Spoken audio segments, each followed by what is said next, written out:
আসসালামু আলাইকুম। আশার মিনি কিচেনে সকল বন্ধুদের স্বাগত জানিয়ে শুরু করছি। আজকে আমি নিয়ে এসেছি পেঁয়াজ আর ডিম দিয়ে দুর্দান্ত স্বাদের একটি রেসিপি নিয়ে। খুব কম সময়ের মধ্যে এবং খুব সহজভাবে ঝটপট করে বানিয়ে নিতে পারবেন এই রেসিপিটি।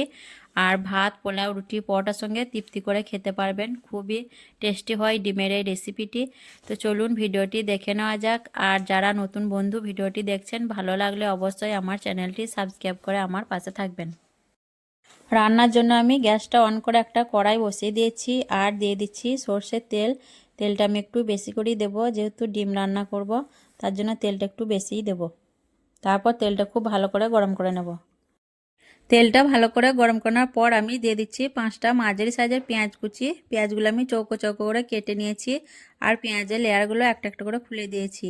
তারপর দিয়ে দিচ্ছি 2টো কাঁচা লঙ্কা কুচি। দিয়ে আমি পেঁয়াজ আর লঙ্কা একটু তেলে নাড়াচাড়া করে ভেজে নেব। আপনারা চাইলে পেঁয়াজের পরিমাণটা বাড়িয়ে কমিয়ে নিতে পারেন।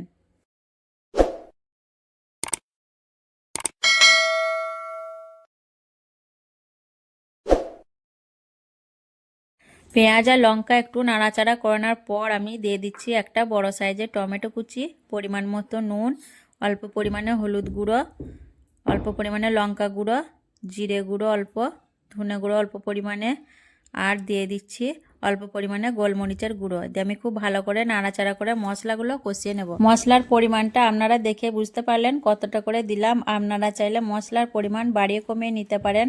আর আমি এখানে কাঁচা লঙ্কা ব্যবহার করেছি এবং গোলমরিচের গুঁড়ো ব্যবহার করেছি, তার জন্য শুকনো ঝালটা বেশি দিলাম না, অল্প করে দিলাম।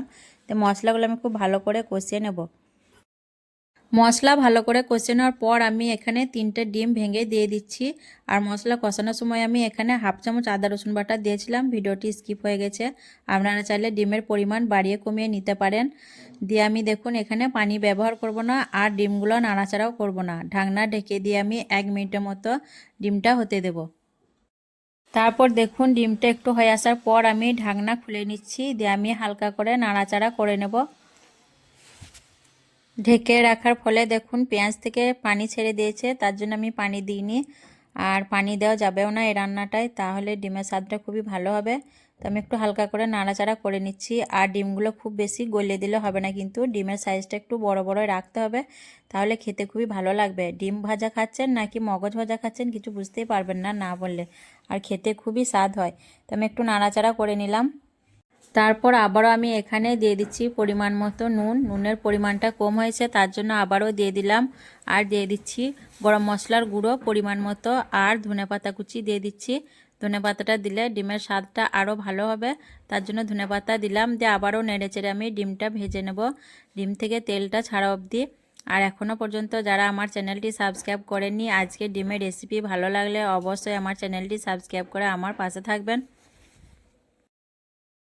দেখুন ডিম থেকে তেলটা ছেড়ে দিয়েছে, এখন রান্নাটা কমপ্লিট। আর এইভাবে ডিমটা রান্না করলে রুটি, পরোটা, ভাত, পোলাওর সঙ্গে তৃপ্তি করে খেতে পারবেন। আর খুবই ডিমটা টেস্টি হয়।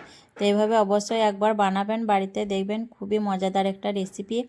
আর ভালো লাগলে লাইক কমেন্ট করবেন। তো আজকের ডিমের রেসিপি কেমন লেগেছে অবশ্যই কমেন্টে জানাবেন। ভালো লাগলে লাইক করবেন, শেয়ার করবেন, আর আমার চ্যানেলটি সাবস্ক্রাইব করে আমার পাশে থাকবেন। আসবো আবারও অন্য কোনো রেসিপি নিয়ে। সকলে ভালো থাকবেন, সুস্থ থাকবেন। আল্লাহ হাফেজ।